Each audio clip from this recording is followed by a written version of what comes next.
우리 오늘 함께 하실 말씀은 우리 마태복음 1장 21절로부터 23절까지 말씀입니다. 우리 3절밖에 되지 않습니다. 우리 함께 봉독하도록 하겠습니다. 시작. 아들을 낳으리니 이름을 예수라 하라. 이는 그가 자기 백성을 저희 죄에서 구원할 자이심이라 하니라. 이 모든 일에 된 것은 주께서 선지자로 하신 말씀을 이루려 하심이니 가라사대 보라 처녀가 잉태하여 아들을 낳을 것이요 그 이름은 임마누엘이라 하리라 하셨으니 이를 번역한즉 하나님이 우리와 함께 계시다 함이라. 아멘. 네, 우리 기독교는 사랑의 종교다라고 이렇게 말을 합니다. 사랑 누가 말했나 뭐 그런 사랑의 종교가 아니라 기독교는 사랑의 종교입니다. 하지만 요새 보면 기독교가 사랑의 종교다라고 하는 것에 있어서 많은 사람들이, 세상 사람들이죠, 세상 사람들이 동의하지 않는다 이렇게 말하는 사람들이 많아지고 있습니다. 아마도 지금 기독교의 모습이 그렇게 보여지고 있는 것 같습니다. 하지만 사람들이 어떻게 느끼고 어떻게 생각하든지 간에 기독교는 사랑의 종교가 틀림이 없습니다. 하나님의 사랑이 우리 기독교에 있어서 가장 큰 중심이 되는 것이고 핵심이 되는 것입니다. 단지 사람들이 하나님의 사랑이 무엇인지 어떤 것인지 모른다라고 해서 잘 깨닫지 못하고 있다고 해서 지금 그것이 아닌 것은 결코 아닌 것입니다. 기독교는 분명 사랑의 종교입니다. 하나님의 사랑은 우리 인간들이 생각하는 그런 사랑과는 너무나 다릅니다.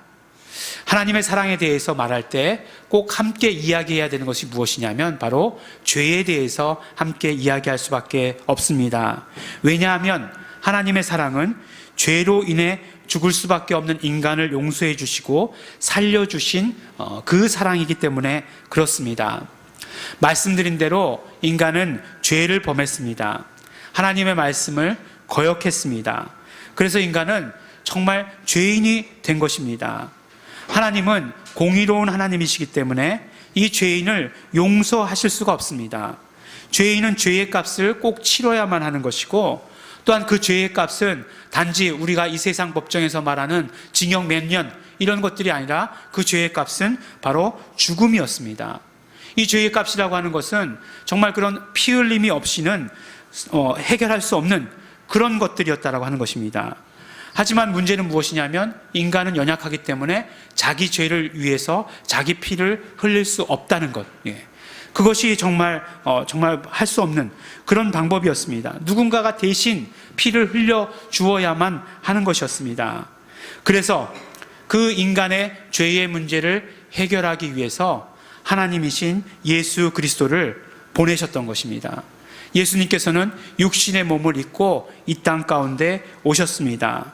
그래서 이것을 정말 피 흘리시기 위해 육신의 몸을 입고 오신 이것을 하나님의 사랑이다 라고밖에 인간의 언어로는 표현할 수 없는 것입니다. 하나님의 사랑, 그냥 너무나 막연한 것 같지만, 인간의 사랑과 정말 다른 것 같지만, 아니 비슷한 것처럼 느껴질 때도 어떤 때는 있지만, 그렇지만 사랑이라고밖에 표현할 수 없었다는 것입니다. 실제로 성경을 기록하는 사람들에게 있어서 이 하나님의 사랑에 대해서, 정말 독생자를 보내신 하나님의 사랑이라고 하는 그 표현을 굉장히 하기 어려웠을 것 같아요. 지금 우리도 이 하나님의 사랑이라고 하면서 세상 사람들이 이야기하는 것은 자기를 사랑해주는 그런 사랑을 생각하고 있는 것이잖아요. 정말 그렇기 때문에 사도 바울은 그 당시의 사랑이라는 말로 잘 쓰지 않고 있는 그런 아가페라는 단어를 빌려와가지고 그것을 하나님의 사랑이다 라고 이렇게 표현했던 것입니다. 요한일서 4장 9절에 보면 그래서 이렇게 말씀하고 계세요. 하나님의 사랑이 우리에게 이렇게 나타난 바 되었으니 하나님이 자기의 독생자를 세상에 보내심은 저로 말미암아 우리를 살리려 하심이니라. 하나님의 사랑에 대해서 말씀해 주시죠. 뭐라고 말씀해 주십니까? 바로 자기의 독생자를 보내신 것이 하나님의 사랑이다 말씀하고 계세요. 사도 바울도 로마서 5장 8절에서 이렇게 말씀하십니다. 우리가 아직 죄인 되었을 때에 그리스도께서 우리를 위하여 죽으심으로 하나님께서 우리에게 대한 자기의 사랑을 확증하셨느니라. 하나님의 사랑을 어떻게 확증하셨느냐? 바로 예수 그리스도께서 십자가에 달려서 피 흘리심으로 말미암아 육신을 입고 오셨기에 피 흘릴 수 있었던 것 아니겠습니까? 육신의 몸을 입고 오셔서 우리의 죄를 위해서 피 흘리셨기 때문에 바로 하나님의 사랑을 확증해 주신 것이다 라고 이렇게 말씀해 주신 것이에요. 그래서 정말 사도 바울은 서신서마다 이 하나님의 사랑에 대해서 이야기하지 않습니까? 고린도전서에는 이 하나님의 사랑을 무엇이라고 이야기합니까? 이것은 정말 하나님의 미련함이다. 이것은 정말 하나님의 약함이다 라고 이렇게 표현하는 것들을 볼 수 있는 것입니다. 우리가 가장 잘 알고 있는 구절, 성경에 정말 모든 것을 압축하면 딱 한 구절이 나온다는 그 구절, 요한복음 3장 16절에서도 뭐라고 말씀하고 계십니까? 하나님이 세상을 이처럼 사랑하사 라고 이렇게 말씀해 주시고 계시지 않습니까? 바로 성경에서 말씀하고 계시는 하나님의 사랑은 무엇입니까? 독생자 예수 그리스도를 이 땅에 보내주신 것, 그리고 그 독생자로 말미암아 십자가에서 피 흘리시게 하신 것, 그것을 바로 하나님의 사랑이라고 말씀하고 있는 것입니다. 오늘 말씀 가운데서도 보니까 이제 예수님께서 이 땅에 오시는 장면이에요. 이 땅에 오시는 장면입니다. 오늘 그 장면 가운데서도 예수님을, 인간의 몸을 입게 하신 그 목적을 분명하게 우리에게 말씀해 주고 계십니다. 21절 말씀해 보니까 아들을 낳으리니 이름을 예수라 하라. 이는 그가 자기 백성을 저희 죄에서 구원할 자이심이니라 하니라 라고 이렇게 분명히 말씀을 해주고 계시는 것입니다. 정말 예수님을 보내시면서 하나님께서 가지고 계셨던 목적이 무엇이냐? 바로 인간의 그 죄의 문제를 해결해 주시기 위한 것이다 라는 것을 처음부터 우리에게 말씀해 주고 계시다는 것입니다. 그것을 바로 하나님의 사랑이라고 말씀합니다. 오늘 이렇게 보니까 여러 군데 보니까 그 이름을 예수라 하라. 오늘 성경 본문 말씀을 마치 이렇게 알고서 이렇게 적어 놓은 것처럼 이렇게 되어 있습니다. 근데 만약 그 지난 해에 그 크리스마스 주보를 가지고 계신 분이라고 한다면, 야, 김채원 목사 참 불성실하다 이렇게 생각할 거예요. 왜냐하면 지난주 주보하고 지난해 주보하고 변한 게 하나도 없기 때문에 그렇습니다. 예. 본문 말씀도 똑같아요. 예. 오히려 작년에는 더 길었는데 올해는 좀 줄였습니다. 근데 어쨌든지 간에 그렇다고 해가지고 뭐 설교가 똑같다 그런 얘기는 아닙니다. 예. 그 이름을 예수라 하라, 이렇게 우리 성경에는 그렇게 되어 있어요. 그런데 헬라어 성경을 보니까 이 예수라 하라라고 하는 이 성경이 어떻게 되어 있냐면 미래형으로 되어 있는 거예요. 그러니까 어떤 뜻으로 해석되냐면 너희는 그의 이름을 예수라고 부를 것이다 라고 이렇게 번역이 되는 거예요. 그래서 이게 이상하다, 왜 이렇게 되느냐 이렇게 의문을 가지고 있었어요. 그런데 이 말씀은 미래형으로 되어 있지만 미래형을 명령형으로 번역해야 된다는 거예요. 이 미래형의 말씀을 명령형의 말씀으로 번역해야 된다는 것입니다. 그러니까 어떻게 번역해야 되는 것입니까? 바로 너희는 예수라고 불러라 라고 이렇게 말해야 된다는 거예요. 그렇게 번역해야 된다는 것입니다. 이것은요, 제가 그렇게 얘기한 것이 아니고 우리 그리스에서 헬라어로 직접 박사학위를 따오신 예명신학대학원 대학교의 유복권 교수님께서 이렇게 수업 시간에 말씀해 주신 것입니다. 그러니까 제 말씀이 아닌 거죠. 그런데 뭐라고 말씀해 주시냐면 이 말씀을 예수라고 불러라 라고 이렇게 명령으로 말씀해 주신 것이라는 거예요. 그러니까 우리는 예수라 하라 이렇게 하면 이게 무슨 말씀인지 약간은 애매한데 오히려 정확하게 예수라고 불러라 라고 이렇게 말씀하고 있다는 거예요. 문법적으로 이렇게 미래형으로 나오는 그런 동사들이 있는데 그런 것들을 몇몇의 구절 가운데에서는 바로 명령형으로 이렇게 해석해야 된다라고 이렇게 말씀하시는 것이에요. 그런데 중요한 것들이요. 중요한 것, 성경에 있어서 굉장히 중요한 것들이 그렇게 되어 있다라고 이렇게 말씀하시는 것입니다. 어쨌든지요, 그 이름을 예수라고 불러라 라고 이렇게 명령을 하셨습니다. 그런데 그 이유가 무엇인가? 그가 바로 그의 백성을 그들의 죄로부터 구원할 것이기 때문에 그렇다라고 이렇게 말씀해 주고 계시는 것이에요. 그렇기 때문에 정말 이 말씀을 보면 하나님의 계획과 정말 하나님의 사랑이 얼마나 완벽한가 하는 것을 우리가 알 수 있는 것이에요. 그냥 하나님께서 처음부터 우리에게 분명하게 드러내 주셨다는 것이에요. 예수 이름의 뜻이 무엇인지, 그리고 예수께서 하실 일들이 무엇인지를 처음에 예수가 나실 때부터 우리에게 말씀해 주셨다는 것을 우리는 알 수 있는 것입니다. 바로 하나님의 뜻이, 정말 하나님의 사랑이 우리의 인간들의 모든 죄로부터 구원해 주시는 것이고, 그리고 예수님을 보내시면서 그 이름을 예수라고 부르라고 말씀하시면서 그 모든 것들이 이루어질 것이다 라고 이렇게 이야기해 주시는 것입니다. 이름 뜻이, 정말 아버지의 이름을 가지고 왔는데 그 이름 뜻이 자기 백성을 죄로부터 구원하신다라고 하는 그런 이름 뜻이 있었다라고 하는 것을 우리에게 말씀해 주시는 것입니다.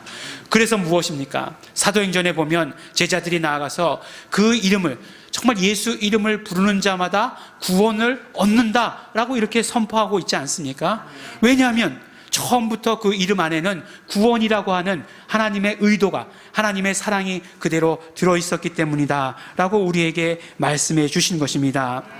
그러니까 하나님의 사랑은 더 구체적으로 이야기하면 예수 그리스도를 보내주신 것이 하나님의 사랑인데, 더 구체적으로, 조금 더 구체적으로 이야기하면 구원의 이름, 예수 이름을 주신 것이 하나님의 사랑이다 라고 이렇게 말씀할 수 있는 것입니다. 이런 어떤 그 구원과 이름과 연관되어 있는 것들을 우리는 성경에 굉장히 여러 군데서, 신약은 물론 말할 것도 없고 시편 가운데에서도 우리는 쉽게 찾아볼 수 있다는 것입니다. 시편 79편 8절 9절에 보면 이렇게 말씀하고 있어요. 제가 표준 세번역으로 된 것을 읽겠습니다. 우리 조상의 죄악을 기억하여 우리에게 돌리지 마십시오. 주의 국률하심으로 어서 빨리 우리를 영접하여 주십시오. 우리가 아주 비천하게 되었습니다. 우리를 구원하여 주시는 하나님, 주의 영광스러운 이름을 생각해서라도 우리를 도와주십시오. 주의 명성을 생각해서라도 우리를 건져주시고 우리의 죄를 용서하여 주십시오 라고 이렇게 말씀하고 있는 것입니다. 죄의 용서를 이야기할 때 바로 하나님의 이름과 연결해서 이렇게 말했던 것이, 이제는 정말 예수 그리스도를 보내주시면서 예수 이름을 주심으로 말미암아 그 일들이 이루어지게 되었다라고 하는 것을 우리에게 말씀해 주고 계시는 것입니다. 구약에서는 아마 몰랐을 거예요. 그 일들이 어떻게 이루어지는지 몰랐을 것입니다. 그렇지만 예수 그리스도 보내실 때 아버지의 이름을 상속해서 정말 아버지의 이름을 주셔서 보내심으로 말미암아 이런 모든 일들이 되어지게 되는 것입니다.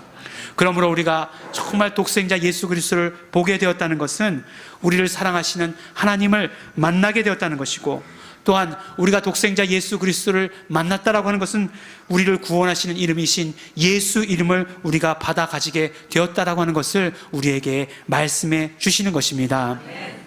지극히 높으신 곳에서는 하나님께 영광이요, 땅에서는 기뻐하심을 입은 사람들 중에 평화로다라고 말씀하신 것처럼, 지극히 높은 하늘에서는 영광이고 정말 땅에서는 평화가 충만한 그런 것이라고 우리에게 말씀해 주고 계신 것입니다. 하나님은 사랑이십니다. 하나님 그 사랑을 독생자 예수 그리스도와 함께 예수 이름을 우리에게 부르라고 명령하시면서 우리에게 주셨습니다.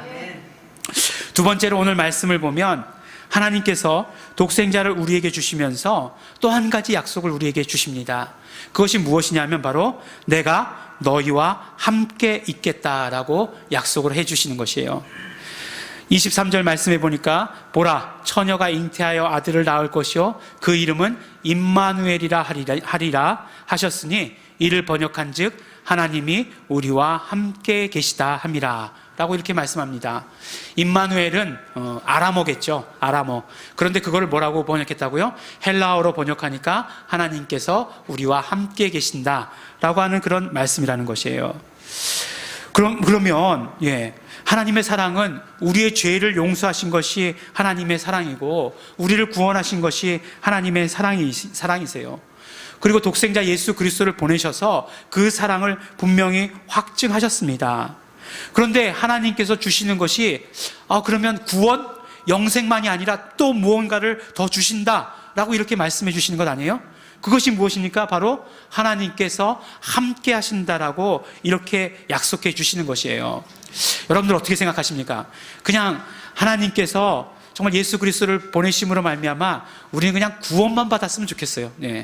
그렇게 생각하지 않으십니까? 하나님이 함께 하시면 불편할 것 같아요. 왜냐하면 내가 어디 가든지 간에 하나님 함께 하실 것이잖아요. 예? 뭐 교회에 와서 함께 계시는 것은 좋은 것 같아요. 그런데 막 어디 나가가지고 이렇게 뭐 색다른 주님과 함께 막 이렇게 하는데 하나님 거기도 함께 계시는 거예요. 예. 그럼 되게 불편할 것 같아요. 예? 그런 생각 안 드십니까? 그러니까 필요에 따라서 하나님이 함께 계셨다, 안 계셨다 했으면 좋겠다라고 하는 게, 많은 사람들의 생각이에요. 그래서 한쪽 다리는 여기 걸쳤다가, 한쪽 다리는 저기 걸쳤다가, 우리는 그렇게 신앙생활 하고 싶은 분이 참 많이 있습니다. 그런데, 이스라엘 사람들은 그렇게 생각하지 않았던 것 같아요. 늘 그들의 신앙생활 가운데 있어서 가장 큰 주제는 무엇이었냐면, 그들의 삶 가운데 하나님이 계시는가, 하나님이 계시지 않는가가 굉장히 중요한 이슈였어요. 그래서 늘 그것을 확인합니다. 하나님께 확인하는 것을 볼 수 있어요. 그러니까 성경에서는 하나님께서 복 주셨다라고 하는 것보다 훨씬 더 관심 있는 게 무엇이냐면 지금 하나님께서 함께 계시는가, 함께 계시지 않는가가 훨씬 더 관심이 있다는 거예요. 그러니까 어떤 면으로 이야기하면 하나님께서 복 주셨다 하는 것은 한번 이렇게 복을 주시고 나서 일회성일 수도 있는 건 아니겠어요? 마치 그냥 구원을 한번 이렇게 베푸셨다 하는 것처럼 이렇게 일회성일 수도 있는데, 근데 하나님이 늘 함께 계시다라고 하는 것은 하여간 그들의 삶 가운데 함께 하는 것이잖아요. 그들이 정말 그 출애굽하면서 정말 그들이 그 성소를 늘 그 장막 성전을 가지고 다녔던 것은 무엇입니까? 늘 하나님께서 함께 계시다라고 하는 그런 어떤 확신 가운데에서 성전을 늘 쌓다가 펼쳤다 한 것 아니겠어요? 그래서 보면 구약에서 보면 그 요셉이라고 하는 사람 나오잖아요. 요셉, 그 야곱의 12아들 중에 하나, 형님들이 팔아먹었죠. 애굽에 팔아먹었잖아요. 근데 나중에 어떻게 되죠? 그 애굽의 총리가 돼가지고 정말 그 이제 이스라엘 사람들을 다 애굽 땅으로 인도하는 그런 역할을 하잖아요. 근데 그 창세기에서 그 요셉의 일을 굉장히 길게 기록하고 있거든요. 근데 그 기록하는 가운데 보면 이렇게 말씀하고 있어요. 39장 21절, 창세기 39장 21절에 보면 여호와께서 요셉과 함께 하시고, 그 밑에 23절에 보면 이는 여호와께서 요셉과 함께 하심이라. 이런 식으로 계속해서 하나님께서 요셉과 함께 하시는 것을 더욱더 더 중요시 여기고 있다는 것이에요. 우리도 그렇게 생각하고 있나요? 우리는 그냥 하나님께서 복 주시고 이러면 더 좋을 것 같잖아요. 하나님께서 함께 하시고는 하시던지 말던지, 하나님 그냥 복 주시고 이렇게 하면 더 좋을 것 같은데 구약 성경은 그렇다는 거죠. 조금 전에 말씀드린 대로 출애굽 과정에서 정말 그 광야 생활 가운데 있어서도 하나님께서 늘 함께 하심을 그들이 경험한 것 아니겠어요? 만나를 먹고, 그 다음에 구름 기둥과 불 기둥으로 인도하시고 하셨던 그 모든 것들이 하나님의 임재의 증거였다라고 한다는 거예요. 그들이 무엇을 먹고 그들이 무슨 인도를 받았다는 것보다 더 중요한 것은 하나님께서 함께 하시는 그런 어떤 증거였기 때문에 그런 것들이 중요하다는 것입니다. 그리고 이제 그 가나안 땅에 들어가기 전에 여호수아와 더불어서 정복 전쟁을 이루어 가야 되잖아요. 근데 여호수아가 굉장히 두려웠어요. 가나안 땅을 바라보니까 너무 두려웠습니다. 그래서 두려워서 하는 일이 뭡니까? 혼자 나가서 이제 생각을 정리한다 그러면서 산책하고 거니는 거죠. 그때 하나님께서 정말 그 여호수아에게 나타나셔가지고 말씀하시죠. 뭐라고 말씀하십니까? 너의 평생에 너를 능히 당할 자가 없으리니 내가 모세와 함께 있었던 것 같이 너와 함께 있을 것임이라. 내가 너를 떠나지 아니하며 버리지 아니하리니 라고 이렇게 말씀을 하시는 것입니다. 그러니까 성경을 보면, 구약 성경을 보면 모세와도 함께 하셨고 여호수아와도 함께 하셨다라고 하는 것을 우리는 보게 되는 것이죠. 그들에게 있어서는 함께 하시는 것이 굉장히 중요합니다. 그런데 오늘 말씀을 보니까 예수님을 보내시면서 예수 이름을 주시면서 뭐라고 말씀하시냐면 그것은 하나님께서 우리와 함께 하시는 것이다 라고 우리에게 말씀을 해주시는 것이에요. 아마도요 예수님 당시의 사람들은 이 말씀을 이해하지 못했을지도 모릅니다. 왜냐하면 예수님이 육신으로 거기 계셨기 때문에 그랬을 것이에요. 예수님께서 육신으로 거기 계시다는 자체가 하나님께서 우리와 함께 하시다라고 하는 것을 예수 이름을 통해서 주셨다는 것을 분명히 이해하지 못했을 거예요. 왜냐하면 우리가 잘 아는 대로 예수님은 하나님이시잖아요. 그러니까 예수님이 계시다는 것은 하나님이 함께 계신 것이니까. 예. 빌립이 예수님께 물어보았을 때 예수님께서 뭐라고 말씀하십니까? 나를 본 것이 하나님을 본 것이다라고 말씀하셨잖아요. 그러니까 아마 제자들은, 또 그때 당시 사람들은 정말 하나님께서 함께 하신다라고 하는 것이 예수님께서 육신의 몸으로 와 계시니까 함께 하시는 것이다라고 생각했을 것이라는 것입니다. 그런데 이제 하나님의 함께 하심에 대해서 깊이 정말 생각하게 되고 또 깨닫게 된 때는 언제냐면 예수님이 부활하시고 승천하신 때예요. 예수님이 부활하시고 승천하신 후에는 분명히 예수님께서 안 계시잖아요. 그런데 예수님께서 안 계시는데 어떻게 하나님께서 우리와 함께 하시는가 하는 것이에요. 그런데 그 다음에 일들을 보면 정말 무엇인지 우리가 확실히 알 수 있는 것들이 있습니다. 예수님의 제자들이 이제 나가서 예수님과 똑같은 일들을 하잖아요. 정말 병자들을 일으키고 병자들을 고치고 또 귀신들을 내어 쫓고 하는 그런 일들을 하지 않습니까? 근데 그것을 어떻게 하죠? 바로 예수 이름으로. 베드로와 요한이 성전 미문에 앉아있는 안진뱅이에게 가서 뭐라고 얘기합니까? 은과 금은 내게 없거니와 내게 있는 것으로 내게 주노니 곧 나사렛 예수 그리스도의 이름으로 일어나 걸으라 라고 말씀하시면서 예수님이 행하셨던 이적을 모두 행하시는 것을 볼 수 있습니다. 바로 그렇습니다. 예수님께서 이 땅 가운데 오셨을 때 하나님께서 주신 그 이름, 예수 이름으로 하나님께서는 우리와 함께 하시는 것입니다. 또 예수 이름으로 함께 하시는 그 하나님은 정말 삼위일체 하나님이신 것을 우리는 알아야 되는 것입니다. 그렇기 때문에 성령님을 우리에게 보내주셔가지고 그 모든 것들을 확증해주고 계시는 것입니다. 그러므로 예수님을 이 땅에 보내주시고 또한 예수 이름을 주시고 그 모든 구원의 일들을 이루게 하시고 또 그 이름을 우리에게 주셔가지고 하나님께서 우리와 함께 하시는 것을 우리가 경험하며 살도록 해주고 계시는 것입니다.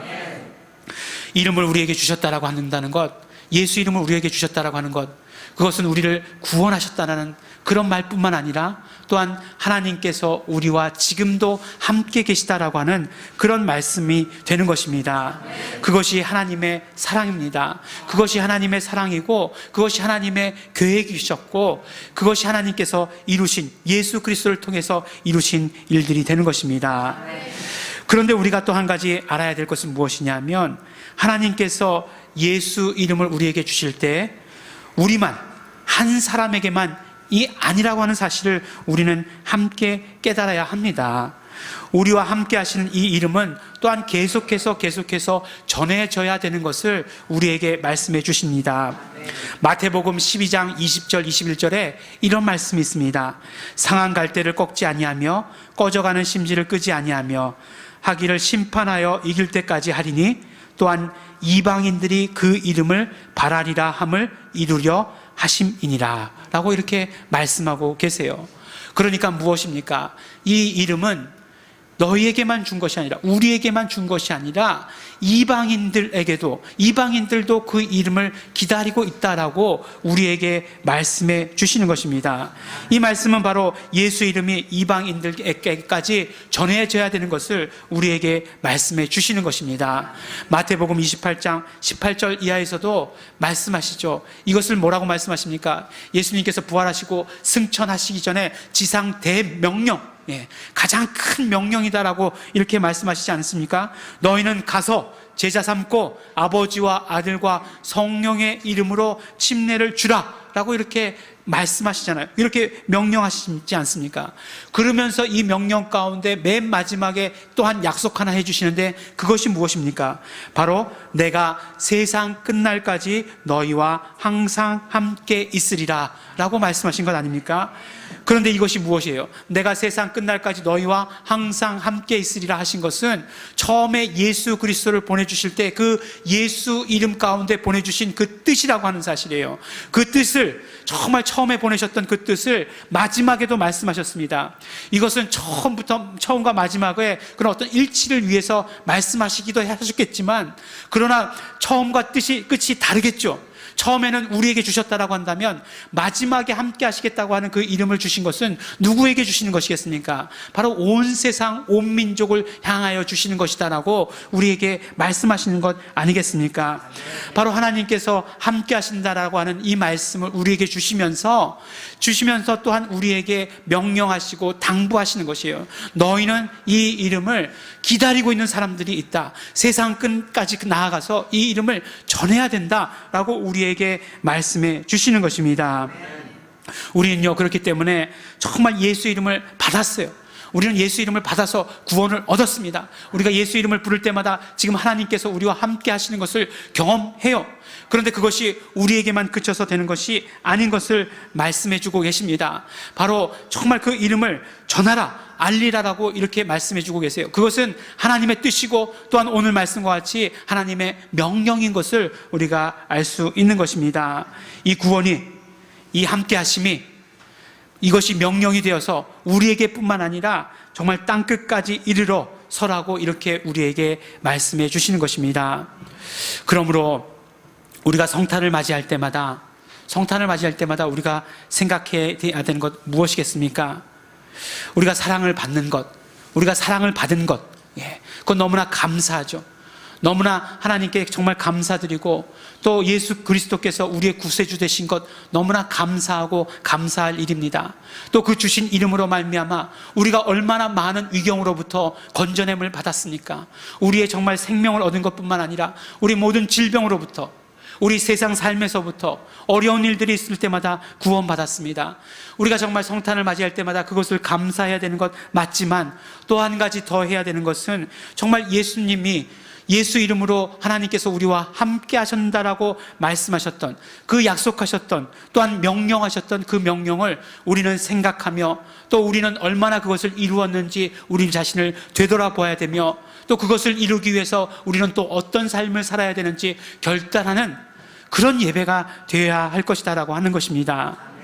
너무나 당연한 일이지만 예수 그리스도 오시는 것을, 다시 오실 예수 그리스도를 정말 우리가 기다리는 것이고, 그렇기 때문에 예수님께서 다시 오신다라고 할 때 우리에게 부탁하셨던 그 일들을 우리는 기억해 내야 되는 것이고, 그 일들을 이루기 위해서 지금 우리가 얼만큼 노력했는가 바라보며 또한 내년에는 또 우리가 얼만큼을 노력해야 될까를 우리 결정하는 그런 예배가 정말 성탄의 예배가 되어야 될 것이다라고 생각을 하는 것입니다. 정말 성탄절 전야 예배 드릴 때마다 갈등이 있습니다. 오실 때 편하게 오신 분이 없어요. 너무너무 어렵게 오시는 거예요. 뭐 2시간 걸렸다.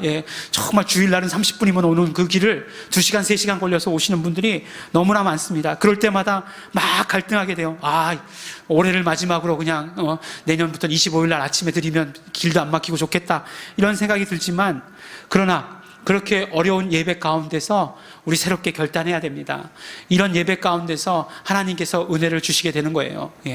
가만히 생각해 보면 그냥 밤에 뭔가를 하는 게 예일중앙교회에서는 딱 1년에 2번밖에 없어요.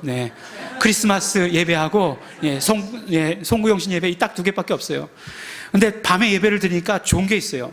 옛날부터 생각이 들어서 그런지 밤에 뭐 예배를 드리면 꼭 부흥하는 느낌이 들어요. 그래가지고 뭔가 더 충만한 것 같고 더 이렇게 뭔가 한 것 같고 그래서 좋습니다. 그래서 또 다시 생각을 또 바꿔 먹었어요.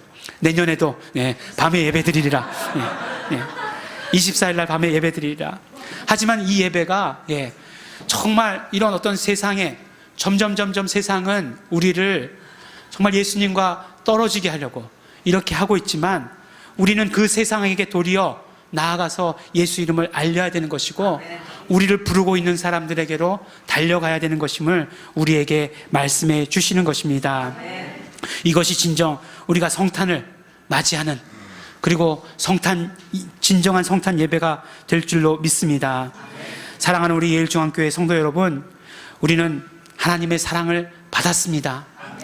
단순히 우리를 구원해 주신 것뿐만 아니라 예수 이름을 우리에게 주신 그 하나님의 구체적인 사랑을 받아 가지고 있습니다. 우리를 사랑하셔서 우리를 구원하시고 우리에게 영생 주시고 또한 우리와 함께 계시다라고 말씀하고 계십니다. 이것은 우리에게 동시에 명령인 것을 우리는 오늘 말씀을 통해서 들었습니다. 예수 이름을 아직 모르는 사람들에게 예수 이름을 아직도 모르는 민족에게 나가서 전하라고 말씀하시는 명령이시고, 또한 이렇게 하면서 우리는 다시 오시는 예수님을 기다려야 하는 것이다라고 말씀하고 계십니다.